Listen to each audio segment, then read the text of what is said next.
నేను ఒకటే చెప్తా డిపార్ట్మెంట్ వాళ్ళకి కానీ ఎవరికైనా అంత వాళ్ళ ఉద్యోగాలకి ఇబ్బంది కలిగేటంత పరిస్థితులు ఏ ఉద్యోగం కూడా తెచ్చుకోకూడదు. నేను అదే విషయాన్ని చాలా క్లియర్గా చెప్పాను. అంటే ఏమీ చేయలేక అతగాడి తాలూకా తప్పులు బయటపడుతున్నాయి. ఏదైతే అతగాడు ఆ పోర్టుని 6,000 కోట్ల రూపాయలు ఉన్న పోర్టుని 594 కోట్ల రూపాయలకి ఎలాగైతే పీకల మీద కత్తి పెట్టి రాయించుకున్నాడో ఆ విషయాలన్నీ ప్రజలకు తెలియచేయడం అయింది. అదేవిధంగా ఇందులో వైవి సుబ్బారెడ్డి అల్లుడు కూడా అందులో ఇన్వాల్వ్ అవటం, విజయసాయిరెడ్డి అందులో ఇన్వాల్వ్ అవటం.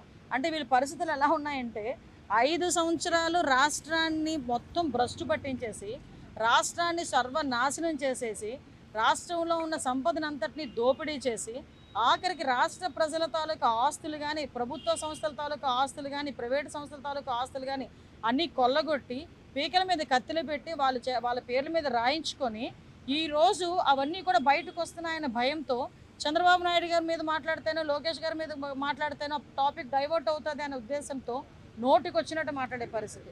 నేనేమంటానంటే ఒకళ్ళ గురించి మాట్లాడేటప్పుడు 2 రకాలుగా ఆలోచించుకోవాలి.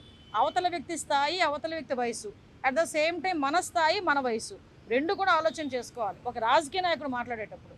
అటువంటిది అతని స్థాయి, అతని వయసుని మర్చిపోయి ఏదో నోటికి వచ్చినట్టు చిల్లరగా తిరిగే వాళ్ళు మాట్లాడినట్టు కూడా సొసైటీలోకి ఒక రెప్యుటేషన్ పోస్ట్లో ఉండి మీడియా ముందు మాట్లాడేటప్పుడు కూడా నోటికి వచ్చినట్టు మాట్లాడటం అనేది అతని తాలూకా దాన్ని ఏమంటారంటే నైతికతకి మనం ఒక వదిలేయాలి. అదొక నిదర్శనంగా మనం భావించుకోవాలి. అట్ ద సేమ్ టైం నేనేమంటానంటే ఈరోజు నువ్వు ఎన్ని రకాలుగా చంద్రబాబు నాయుడు గారిని తిట్టు, చంద్రబాబు నాయుడు గారి మీద బురద జల్లు, పవన్ కళ్యాణ్ గారికి మాకు ఏదో మధ్యలోని చిచ్చు పెట్టాలని ప్రయత్నం ఎన్ని చేయి, కానీ నిన్ను మాత్రం వదిలిపెట్టేది లేదు. ఆ విషయం మాత్రం మర్చిపోమాక. ఎంతమంది మీదకి నువ్వు వెళ్ళి ఎన్ని బురద జల్లాలని ప్రయత్నం చేసినా రేపొద్దు నా గురించి నువ్వు ఎన్ని మాట్లాడినా కూడా నేను కూడా భయపడేది ఏం లేదు. ఎందుకంటే ఈరోజు ప్రజల సొమ్ము తిన్నావు, ప్రజల సొమ్ము తిన్నారు మీరందరూ కలిపి. ఈరోజు చాలా ఆస్తులు కొల్లగొట్టారు. ఈ విషయాల మీద విచారణ జరుగుతుంది. ఈ విచారణలో వెళ్తుంది కాబట్టి ఎందుకు నీకు అంత భయం ఏంటి? నిజంగా నువ్వు చేయలేదనుకో ఎంక్వైరీ చేసుకోమని చెప్పు.